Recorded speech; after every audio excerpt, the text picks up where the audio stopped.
All right, thank you and welcome to the City of Cotati City Council meeting and the successor agency to the former Cotati Community Redevelopment Agency. I want to welcome everybody in the audience and those watching at home. So those of you in the audience understand there are cameras in here and they are rolling. And we are here on the 27th of August.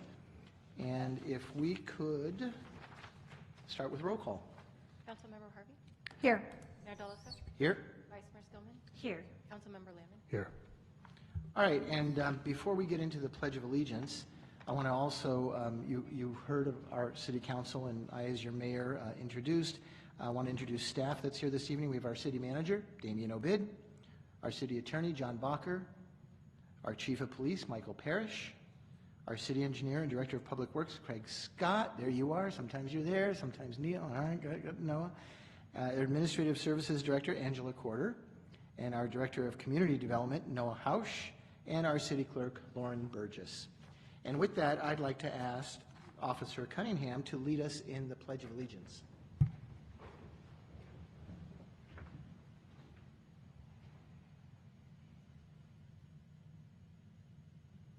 Pledge of Allegiance, ready, begin. I pledge allegiance to the flag of the United States of America and to the republic for which it stands, one nation, under God, indivisible, with liberty and justice for all. Thank you. All right, we're now at item 4, which is approval of minutes and notice of waiving of reading of all resolutions and ordinances introduced and or adopted under this agenda. Move to approve. I'll second. Have a motion and a second. Any further discussion on this item? Seeing none, all in favor say aye. Aye. Opposed? Abstentions? Please show 401 with Mr. Moore absent. And brings us down to item 5, announcements. Meeting orientation for new attendees and viewers. In conformance with the Brown Act and the adopted City Council rules, the meeting agenda includes items labeled as action items, where the City Council will consider the item and citizens are afforded the opportunity to provide comments relevant to the item being discussed. The meeting agenda also includes a citizens' business item, which is the designated place on the agenda where citizens have the right to say whatever they wish. The City Council may or may not choose to respond to comments as the government code allows. However, if the City Council declines to respond, it should not be perceived as giving credence to or agreeing with any statements that the City Council or its members believe are incorrect, misinformed, or purposefully biased. The City of Cotati has special open office hours on Monday evening from 5 p.m. to 7 p.m. by appointment in the Community Development Department at City Hall as part of its Cotati Open for Business program. This program provides personalized assistance and information to developers, current Cotati business owners, and those interested in starting a new business within the city. The Rohnert Park Cotati Regional Library hosts events for all ages, including art exhibits, book clubs, and children's programs. All events are free and open to the public. For more information, call the library at 584-9121 or visit sonomalibrary.org. The Cotati Historical Society Museum is open regularly the second Tuesday of each month from 5 to 7 p.m., Saturdays from 1 to 4 p.m., and by appointment. For more information, call 794-0305. Citizens interested in receiving City of Cotati community alerts via text or email are encouraged to sign up at nixle.com or by texting your zip code, which is 94931, to 888777. Measure G supports police services, a variety of recreation programs for all ages, and the maintenance of our streets, parks, and public buildings. See details on the web, just checking if you guys were listening, not the wib, on the web at cotaticity.org. And finally, the Cotati Police Department is hosting National Coffee with a Cop Day at Oliver's Market. The date is Wednesday, October 2nd. Join Cotati police officers from 7 a.m. to 9 a.m. for a cup of coffee and casual conversation. And with that, we will move to item 6, which is presentations, where we have an introduction and swearing in of Police Officer Jerry Cunningham. And I'll turn it over to the Chief. Thank you, Mayor, council members. Jerry, come up to the podium. So I am honored tonight to present the newest member of our city, Jerry Cunningham, and tonight he will be sworn in as a full-time police officer for Cotati. So he's a Modesto former resident, so he mostly grew up in Modesto. That's where he attended high school, college, the JC there, but he also has family in Sonoma County. So he made his way up here to the police academy as an independent. So he put himself through the Santa Rosa Junior College Police Academy in Windsor. Just about all of our officers graduate from there. As an independent with no experience, no previous experience, he did very well. He was ranked 4 out of 41 recruits, and he finished with the overall score of 94% when he graduated from the academy. Some of his former employment was at a gun store and a gun range, so there is that little connection there. And then he also worked at a sporting goods store as well, Bass Pro, which is down there in Manteca, that giant building you can't miss. So if you remember, our officer, Tyler Wardle, is a recruit training officer now at the academy. So we have an inside up there, we have an inside track.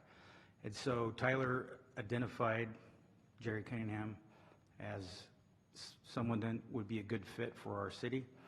And so, you know, I want to recognize that thanks to Tyler, that's part of the reason why Jerry's here. I believe he's a good fit as well. And so, having said that, I'm going to have him take the oath of office.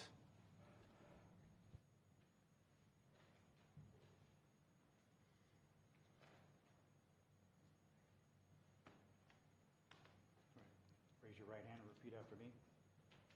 I state your name. I, Jerry Cunningham, Do solemnly swear do solemnly swear that I will support and defend the Constitution of the United States that I will support and defend the Constitution of the United States and the Constitution of the State of California and the Constitution of the State of California against all enemies, foreign and domestic, against all enemies, foreign and domestic, that I will bear true faith and allegiance to the Constitution of the United States that I will bear true faith and allegiance to the Constitution of the United States and the Constitution of the State of California, and the Constitution of the State of California, that I take this obligation freely that I take this obligation freely without any mental reservation or purpose of evasion, without any mental reservation or purpose of evasion, and that I will well and faithfully discharge and that I will well and faithfully discharge the duties upon which I'm about to enter. the duties upon of which I am about to enter. Dad. This is Dad right here coming up.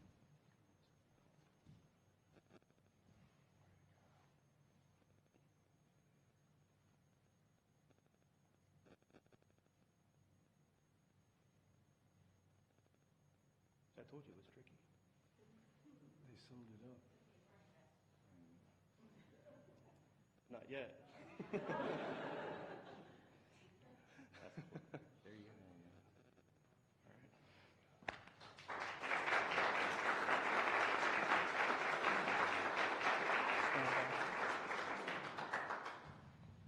Well, Jerry, welcome. What we normally do now is we spend about 45, 50 minutes asking you some really intense questions, so be prepared, is all I can say. Why don't we go ahead and start down at the far end to my left, giving you plenty of heads up, with Councilmember Landman.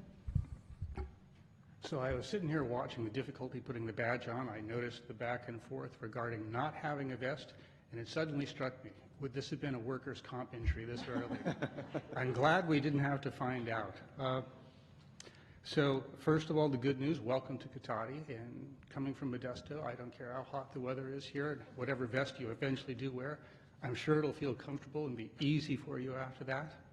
So, Yes, sir. Yes, I had family in Modesto. I used to go visit, so it takes a while to acclimate. I just want to say I'm very impressed.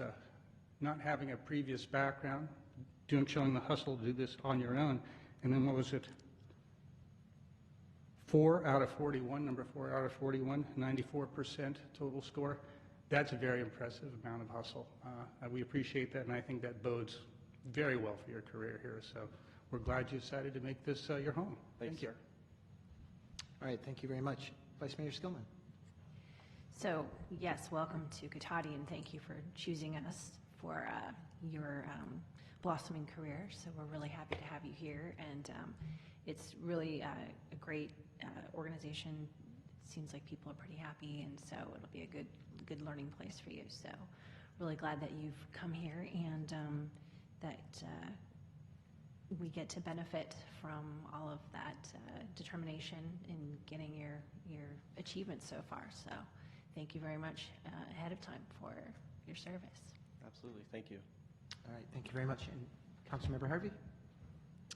I'll just add something different. I'd like to thank your family for supporting you. I know it's not easy to go through this journey, and I really appreciate you choosing Cotati and wish you a long and prosperous career here. Thank you, ma'am. That's very good, thank you. So when I thought I heard something about Manteca. Did you say something about, is that you worked in Manteca? Oh, yes. One of my previous jobs was in Manteca. In Manteca? So if I recall from my youth, Manteca is not too far from Lathrop. Correct. Yes, sir. Okay, I got that part right. And you may have, if you've ever driven across, I don't know what section of freeway that number is, and seen a big sign that says DeLasso Farms. Does that ring a bell? If you say no, I'm done talking to you. Yes, sir. But no, I mean, you can. It's not like it's a bad thing. Mayor, tell them it's the pumpkin patch. Right, it's the giant pumpkin Oh. patch. Oh, yeah. On 205. Yeah, I think it's 205. I just couldn't remember. That's right, it is. So yeah, those are cousins of mine. See that last name? Kind of but it was very interesting because before they opened that up, and it's a great venture. There's all kinds of local nonprofits that sell stuff there, from food to whatever, and they use a lot of high school kids. But what's really interesting is that my cousins were always kind of rebels, maybe is a good word. I'm going to leave it at that. And so they have these air cannons that, you get a bucket of mini pumpkins and you can shoot these pumpkins through these air cannons. And so they contacted the CHP saying, hey, you guys need to kind of check this out. And by golly, it was hitting the 205. So they had to kind of dial it back just a little bit. So you might go over there sometime and try that out. They're quite fun. The one thing I didn't do, shame on me, before I get into my comments, is to ask you if you have anything you would like to add to what the chief had said, family and friends you might want to introduce. So I'm going to turn the stage over to you for a minute. So I would like to, Chief Parrish mentioned that Officer Wardle was who sort of introduced me to the Cotati Police Department, and I've been through Cotati plenty of times, but once I came up here to this area to put myself to the academy, it was difficult to figure out where exactly I wanted to end up, and it was because of him, and he was such a good example of, he gave a lot of good information about how great the city is, how great the police department is here, and so I should definitely thank him for that. He can't be here today because he has another obligation, but that definitely was very helpful to me. But I also would like to thank all of you for the nice comments you've made. I really appreciate that. I did try very hard in the academy. I wanted to make sure that I proved that I wasn't just there to be there, but I wanted to be there to show that this is something that I really want to do, and that's why I had as much dedication towards it as I did. But yeah, this is my father, Jerry Cunningham. Junior, I'm the third. Ah. My mother, Lorraine. My younger brother, Logan. Our neighbor, Cammie. My girlfriend, Cecilia. My older brother, Richard. And his fiance, Charlie. So Awesome. there they are. No, that's great. No, and I'm glad you guys made the trek from wherever you had to come. Modesto's a long drive. Yeah, down the street, right? Only Dad had to drive far. The rest are right down. Yeah, that's a brutal drive. So thank you guys for being here. Seriously. Yeah. Well, I guess maybe I'm checking off all my little notes here. Maybe I did make all my comments. Darn. Anyway, thank you for choosing us, and we do all hope. I'm sure Officer Wardell said, we've got this incredible city council, And you've got to get onto the police department, right? He did say that, right? He did. If not, I have to take a note if he didn't, so that I'll follow up on that. Anyway, welcome and thank you, and we hope you're here for a whole career. Thanks, sir. Thank you. So too. Yes. Oh, where is my brain? It's a photo op opportunity, and we get family in the photo too, family and friends. I don't know who's got a phone or a camera available, but.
Oh, no, I told them that before, yeah.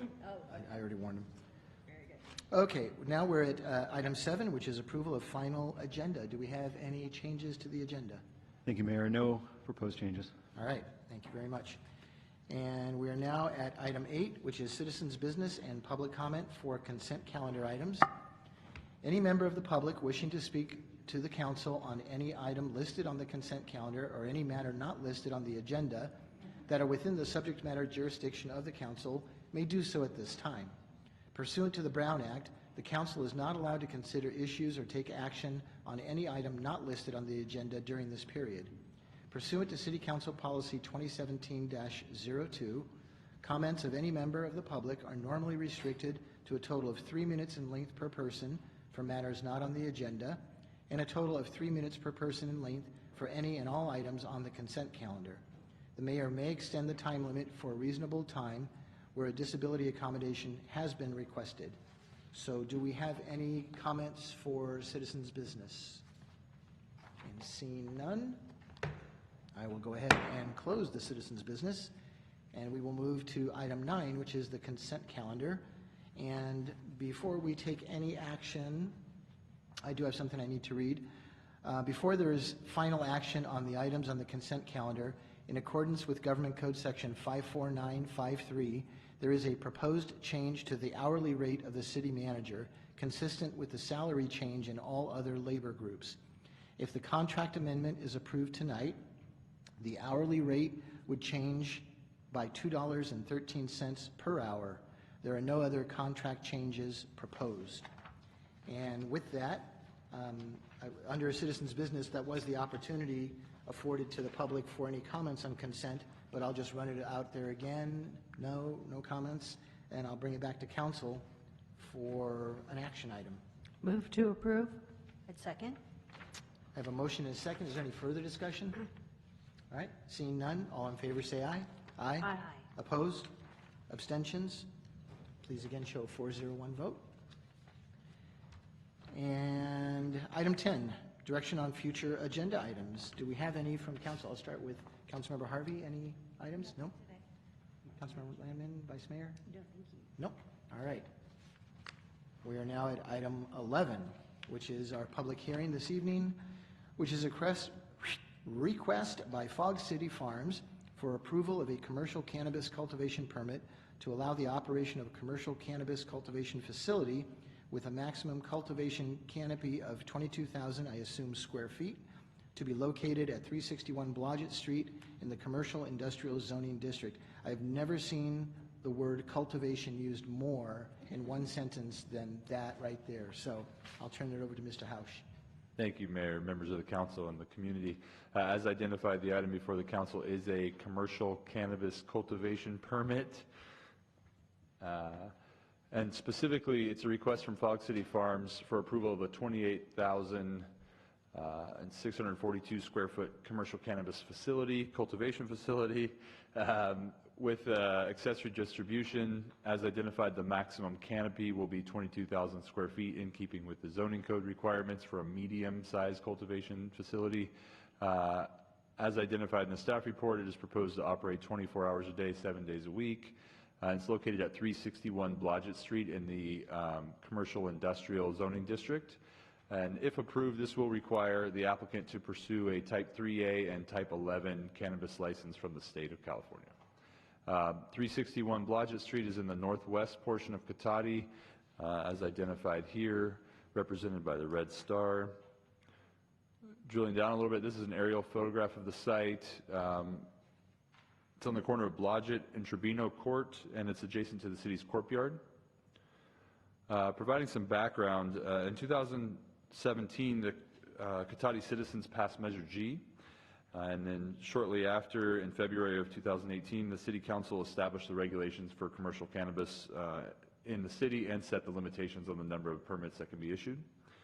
And then in February of 2018 and February of 2019, the city issued RFPs soliciting applications for those commercial cannabis permits.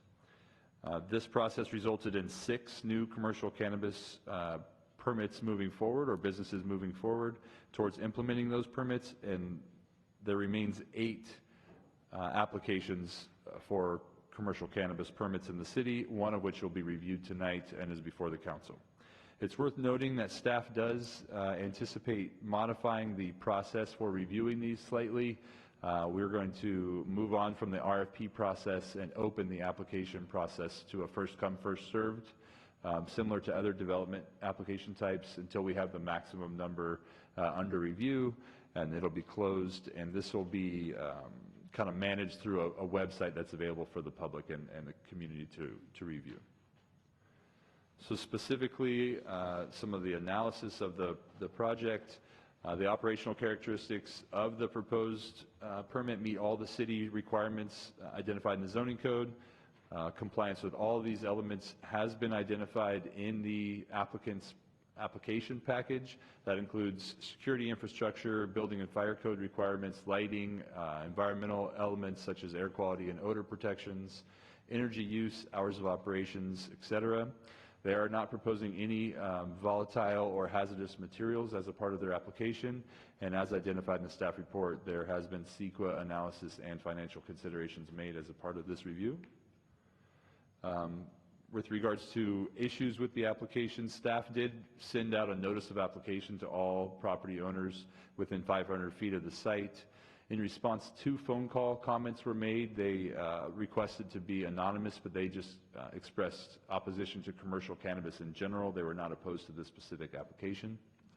From the staff perspective, there are no unresolved issues identified, and there are multiple conditions of approval which have been required should the project be approved to address future implementation of all the code requirements. So with that, staff is recommending that the City Council review the request for a commercial cannabis cultivation permit from Fog City Farms and adopt a resolution approving the operation of this facility located at 361 Blodgett in the Commercial Industrial Zoning District. Kelly Highland and James Cunningham, representatives from Fog City, are here in the audience and have prepared a few words, are available to answer any questions, and staff is also available to answer any questions should you have any. Excellent. All right, thank you very much. Are there any questions from council for staff at this point? Not at this point? Okay. Could we ask the applicants maybe to come up? I'm going to go ahead and open the public hearing, but have you come up first and say whatever you'd like to say, and then we'll open up for public comment. Good evening. My name is Kelly Highland. I'm the Chief Operating Officer of Fog City Farms. I'm James Cunningham, CEO of Fog City Farms. We'd like to thank the City Council and the staff of the City of Cotati for this opportunity to expand our business up into the Sonoma County. We're very excited about this project, and we're here to answer any questions you may have. Great, thank you.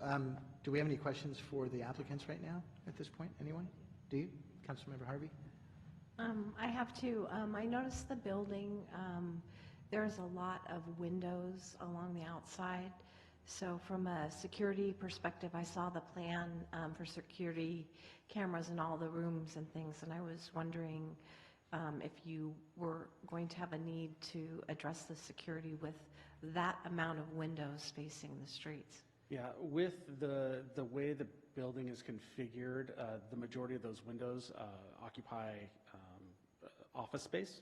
And so the way we have security set up is that every room from the office and entryways is access controlled. So should someone gain entry into an office, that doesn't necessarily mean they are getting access to cannabis products. The cultivation space will be constructed independently within the building. Yes. So that you won't be able to see those, and it won't be accessible to everyone. Yeah. What we Okay, I typically wasn't do- concerned about them seeing it, I was more concerned about the breaking of windows. Yeah, and we take appropriate security measures Okay. for those windows. Okay. And my second question, I was pleased to see that your model chooses to hire full-time employees, which I think is wonderful, and that you are paying them what would be considered a very nice livable wage. My question had to do with, do you also provide any type of retirement and benefits? We do provide benefits for management positions, and that's what we've done at our existing facilities.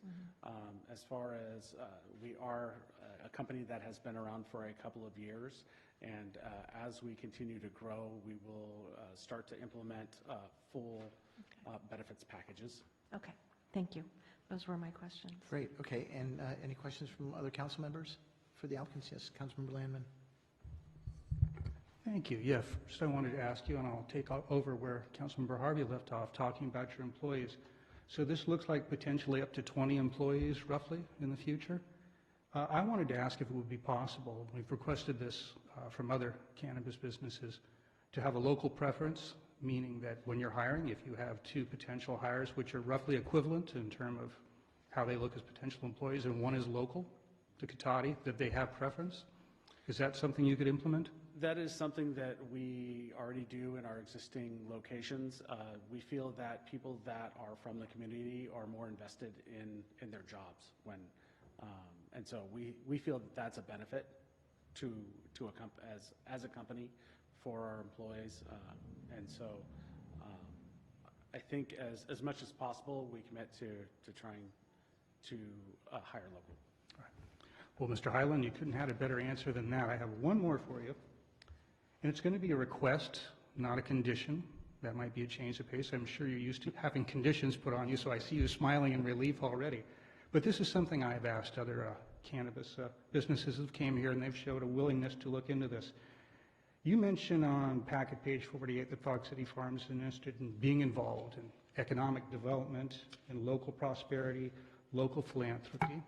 And I wanted to suggest something that kind of fits in there. And I wanted to ask if you would look into considering using Sonoma Clean Power's Evergreen, 100% renewable power source.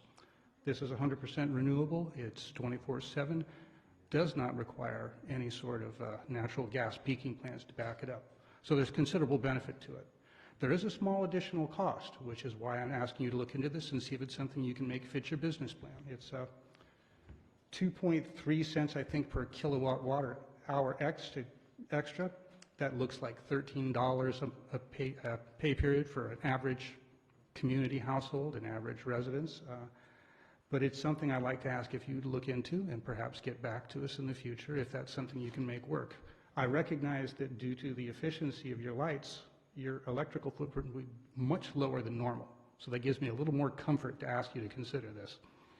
It is something that we will explore and get back to the council on the viability of utilizing I'm sorry, I don't exactly recall the name of the power company or the generator. It's the local power company, and they have two. They have an entry-level power plan, and there's a slightly pricier one that's 100% renewable, and that's the one we're talking about.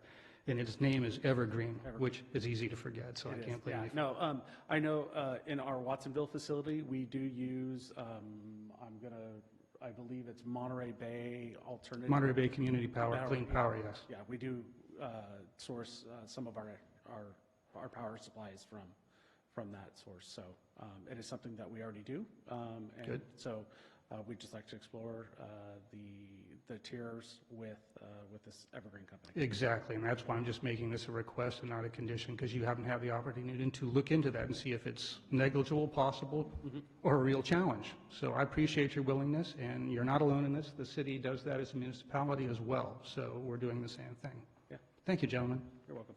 All right, thank you very much. Vice Mayor, did I ask you? I can't remember if I did, so if not, here we are. No, not yet, but that's okay. They've addressed, I was going to ask about the local employment as well, so you guys have covered it. So thank you very much for all of the information in your packet. I appreciate you putting it all together, and if all goes well, we can welcome you as a new neighbor. Great, thank you guys very much. We may have a need to call you back up if there's questions that arise, but for now, you're welcome to sit back down and hang out. Don't leave just yet. All right, thank you. So the public comment period is open. Ms. Alderman?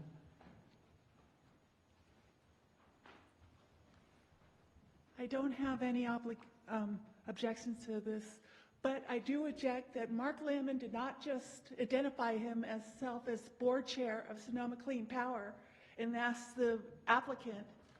That is a total conflict of interest, and I'm tired of these conflict of interest. I'm tired of Sonoma Clean Power. That was not a suggestion. That was undue influence on the applicant. You need to really change your behavior, Mark. You need to identify yourself in your role when you're doing business, city business. All right, thank you very much. Anyone else? Mr. Barrich? Thank you, Mayor. For the benefit of the audience, I'm former City Council Member Barrich. I'm appalled, Mayor, of what I just witnessed from Mr. Lamon. The undue influence and pressure he put on these gentlemen and ladies and gentlemen from this company to steer them towards Sonoma Clean Power is not only offensive, it's probably highly illegal. Any citizen here has a right to complain to the district attorney of what happened here tonight. Not only did it go against your code of conduct here, but it's just appalling. What's going to be next? That city council members are going to start asking applicants like this to maybe consider hiring members of their family to go to work for them? I mean, Mr. Lamon's ties to Sonoma Clean Power are well known. This is very, very disturbing. I don't want to see the city of Cotati involved in any more costly litigation.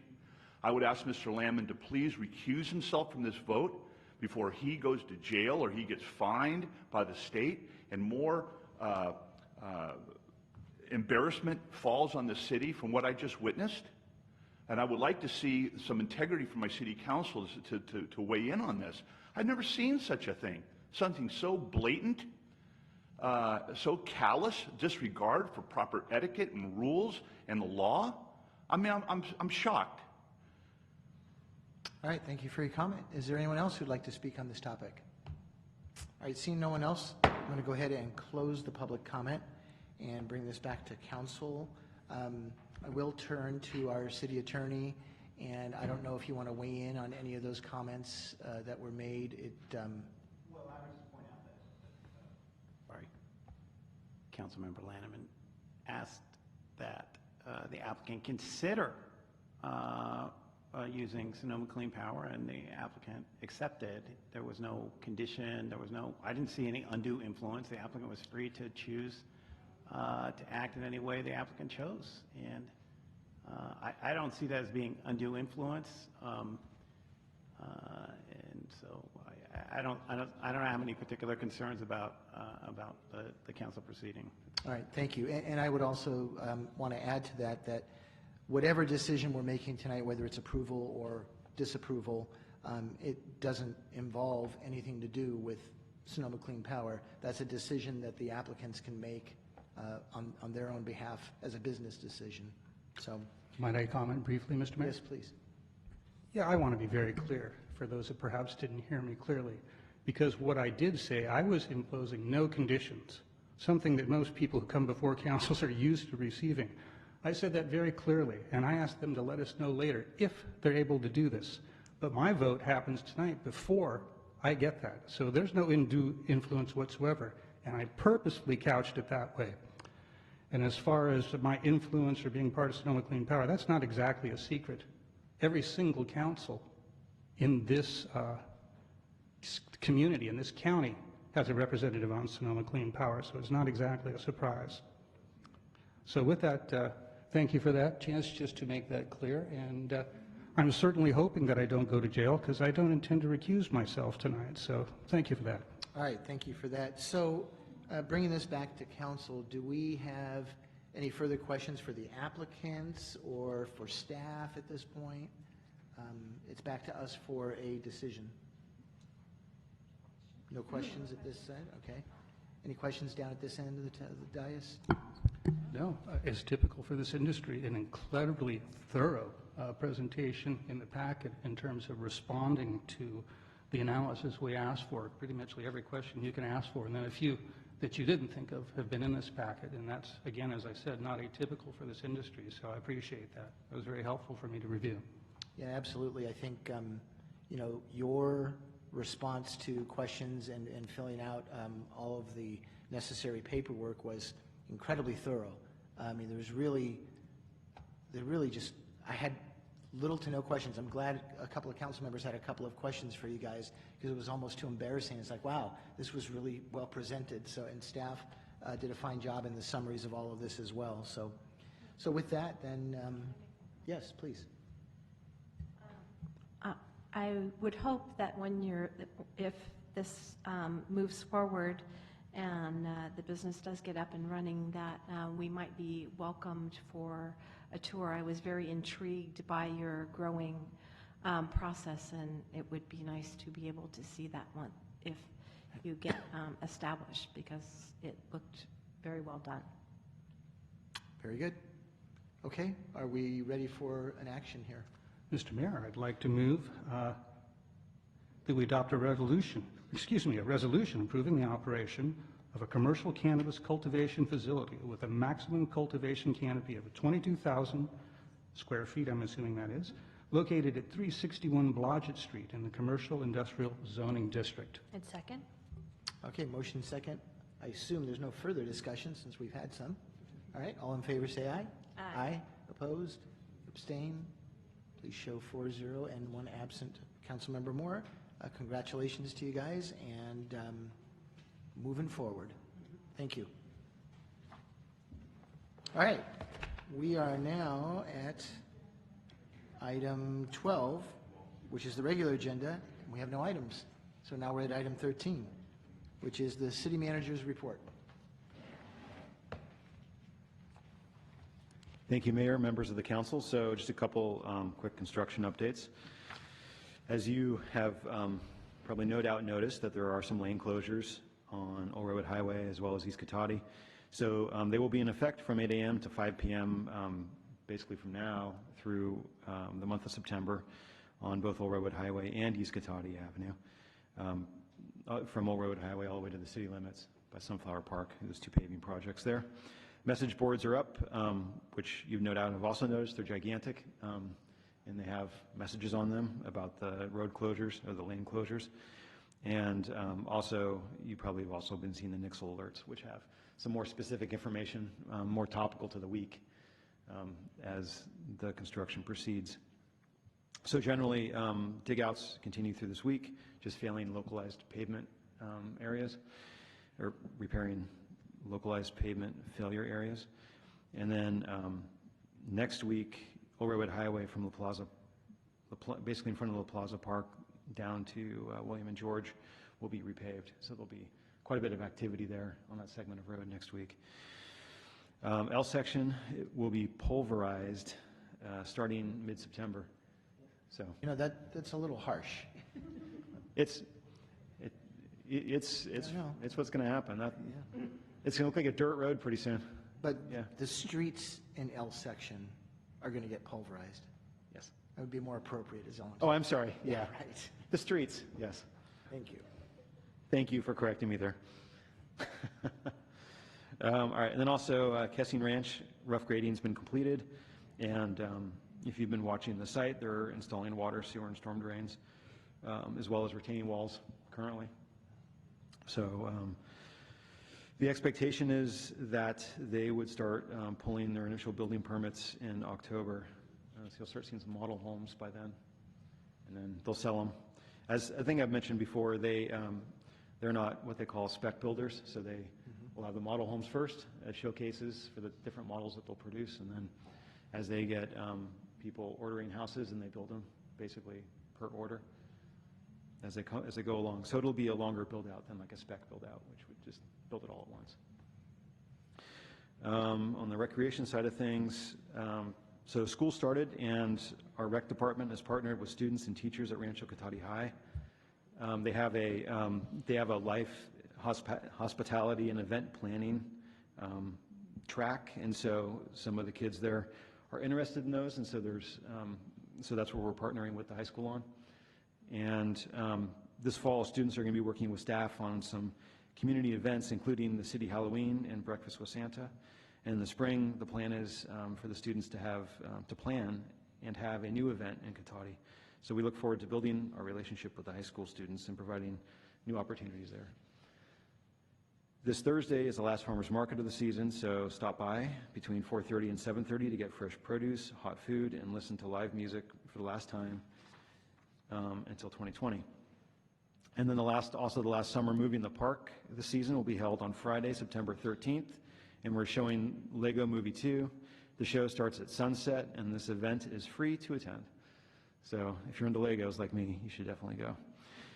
And in September, late September, there will be a creek cleanup day in Cotati near Pocket Park. And check the city website for more information as details become final. So we'll be doing a push to let everyone know when that is and where it is. But that's going to be in late September.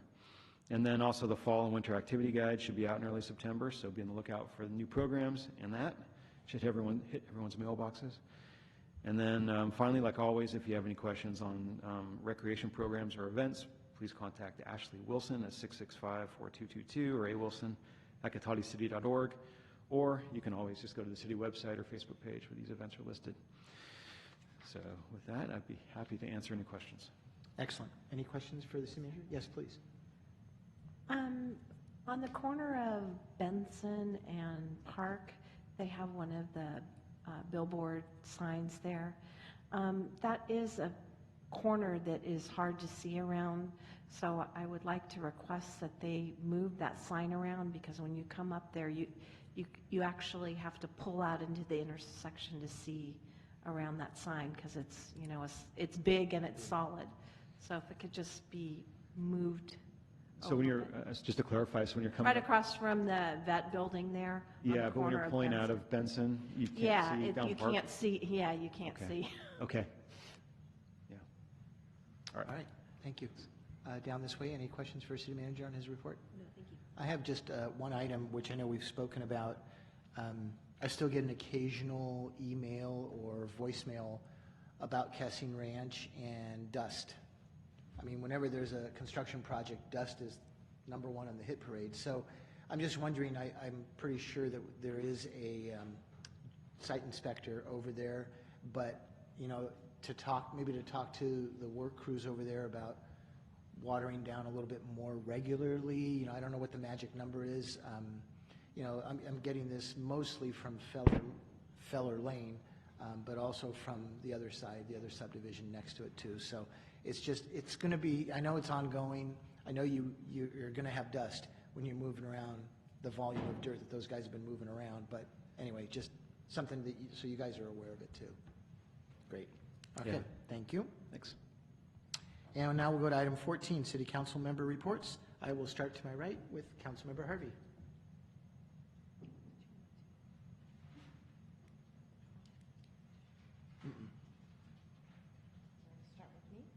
Okay, I have a couple things. One, been part of the Potter Valley call, that it seems to be moving along. There's not really anything for me to report, but know that stuff is moving along, and many people are very involved in that. So they are working on the feasibility study, so that is progressing. So That's all I have to say about that. I attended the accordion festival, and it was a nice day. It was very pleasant, not too hot, not too cold. I actually feel good. I got like a promotion. I got promoted to work in the wine tent, so that was pretty fun. And then lastly, I attended this week the Zero Waste Sonoma meeting, and we talked about a draft template for the adoption of model polystyrene ordinance, which I know will be coming to us soon. And then they gave us a little bit of an update on the negotiations with Renewable Sonoma. That is not progressing as quickly as people had wanted, but know that there are plenty of people putting their heads together. It was really difficult because a fair number of people came and spoke to us, people in the general vicinity, about us building a compost facility, and people are still not understanding that the Waste Management Agency has completely changed the model that they are moving forward with. The Waste Management Agency is not building anything. We put out for RFP for services, and 12 companies gave us proposals. Renewable Sonoma was the one that was chosen, and they are building a facility. It happens to be they're looking to build that facility on land owned by Santa Rosa at the Laguna Treatment, so that kind of brings in Santa Rosa. But just, to reiterate to folks, the agency is not building anything. We are going to be getting a service. Hopefully that service will come from Renewable Sonoma, but if that doesn't work out, I guess we will move on to another vendor to provide that service. All right, thank you very much. Councilmember Landman. Exciting news, thank you for that. And what would you say, 12 responders to that RFP? Yeah. I think you're in good shape, that sounds good. So, well, actually, I wasn't going to do a report, but since there was so much interest in Sonoma Clean Power, I do have one additional thing I can mention tonight. I last week mentioned to you how we had visitors, some council members and staff from the city of Fresno up several weeks ago to take a look at how operations worked up here as they're considering moving to a community choice aggregation, much as Sonoma Clean Power. And so I think they were pleased with the numbers and what they saw. So we've been invited. I will be leaving tomorrow night, driving down with a group of people to Fresno, and spend all day Thursday having meetings with Mayor Brand, various staff and council members, just basically representing Sonoma County, Sonoma Clean Power, and Cotati, telling our story, how it's impacted our community, our city, and how it's helped our county, and see if that works for them. So, long road trip, but I think it'll be worth it. Well, that's great. Thank you for doing that, too. Vice Mayor Stillman? I actually, I did also attend the accordion festival, and unfortunately I missed the Library Advisory Board meeting on the 20th because I had a deposition that went way too long in Pleasanton. And then just so you have a heads up, it's going to be a little bit warm in Fresno. I was up in Stockton just last Tuesday, and it was fun climbing on an excavator, but it was really not fun being in 102-degree weather. So anyway, that is a very brief and tangential report. Brevity's good. Thank you. And we did have the monthly Ag and Open Space meeting that I attend was canceled for the month of August, so we did not have that. I, too, have a long commute on Friday to meet with Ann Hammond, who's the current library director for the Sonoma County Library System. I'll be commuting to downtown Cotati to meet with her, so I may bike or walk, which is, it takes a long time. Anyway, so she has, I think everybody in the library system, and I think a lot of the jurisdictions that have libraries in our county have questions on the JPA that was formed 5, 6, 7 years ago, whatever it was. And I think one thing that was missing, I have no interest in revisiting the JPA. What I have an interest in is maybe some kind of an addendum that I think for each facility in this county, you need to specifically write out, this is what Sonoma County Library System will be responsible for. This is what fill in the jurisdiction, will be responsible for. And I'm just throwing ideas like, maybe the cities are responsible for things like roofing, HVAC, kind of big picture exterior, because they own the buildings. The library does not own any of their buildings, but then the library would be responsible for replacement of carpeting or painting, new shelves, electronic updates, that kind of thing. It seems to me that was the direction we were going with the JPA, but it was, after that document was signed, it was amazing. It was like the magnifying glass, the sun hit the ants, and we all took off running. And nobody ever really sort of thought through, we need to really finish this. So anyway, so I'm going to meet with her this week and give her some ideas and help out where I can. But so I didn't have any other council-related meetings. Okay. Did you have a question? You were bringing that microphone close. Oh, I was just going to suggest before you go too far down the road, I would talk to whatever council the library usually employs and confirm, because that sure sounds like something that's part of the JPA. I'm not sure if you could do that with addendum or not. Well, this would be something as a I concept. share your concern and out-and-out revulsion at having to reopen it. That's always a concern. But I think, conceptually I had that idea, but I think then it would be up to the library to work with each jurisdiction and their respective law councils to figure it all out. Yeah. I'm just throwing that idea out there because I think if you have something like that on paper, it's a lot clearer who's responsible for what. Oh, agreed. I think it should be part of the JPA in one fashion or the other. And there have been some factions in the last couple of years of, well, you're going to pay for it. No, you're going to pay for it. Sure. And so that just is never a good deal. Agreed. But thank you for that. That doesn't sound like much fun. Oh, no, it's going to be great. It's never fun opening a JPA. I'm not opening a JPA. I'm not going there. That's the first words out of my mouth.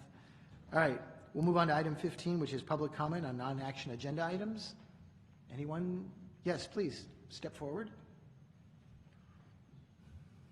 Thank you for being here. Oh, thank you. Good evening. My name is Ariel Vipond from Santa Rosa, but here representing United Way of the Wine Country. I just wanted to share that we have a volunteer tutoring program called Schools of Hope, and the program is active in Thomas Page Academy here in Cotati, and we are looking for volunteers to help out this upcoming school year. So we train volunteers and match them with students who are struggling with reading and help them, get reading at grade level so they can, have more success in school and in life. So I have some flyers. If anyone is interested in learning more about the program, I'm also happy to answer any questions, and thank you for having me. Absolutely. And so before you leave, though, if you could leave some of those with our city clerk, and we can post them on a couple of bulletin boards here for sure. That would be perfect. Yeah. Thank you. Any questions from council regarding this? No, thank you. No? For All right. Yeah, Thank you. Yes, Mr. Barrich. I forgot where I was in the agenda. I had to look down. Thank you. Regarding this approval tonight of the cultivation application, look, I don't see how the city attorney can say this was not undue influence on these applicants.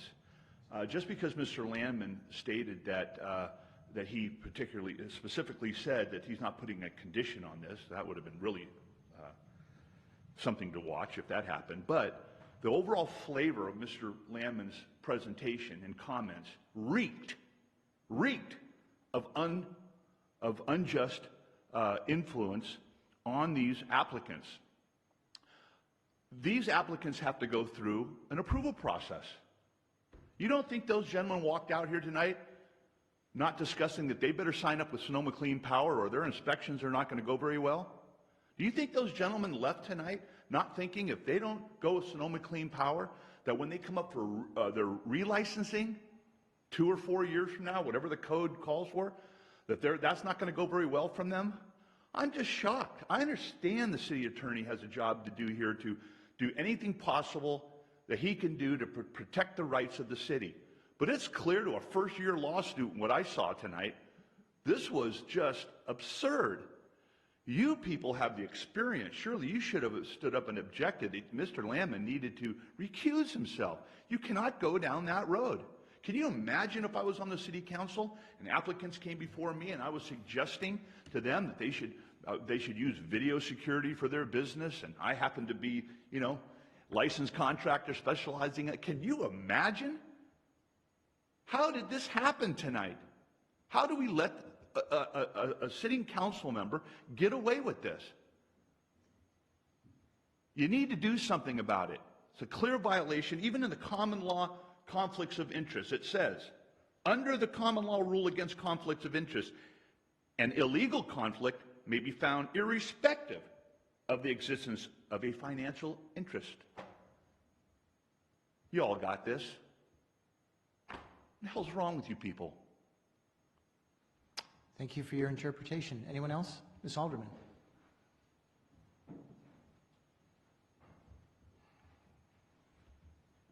Not only was this against the Brown Act, it was also against your code of ethics.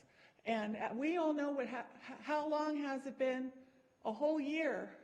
You did not do ethic charges against John Moore. Are you going to do this again? I've asked for Mark Landman before. You guys going to not bring him up as a future agenda item and never deal with it? Because you never deal with ethics charges. I just want to know your plans. Are you going to just scoop this under the rug like everything else? All right, thank you for your oh, sorry. Did you want to finish? No. All right, thank you for your comments. Anyone else? All right, seeing no one, I will go ahead and close the public comment. And we're at item 16, which is information received after the agenda was posted, and we have nothing.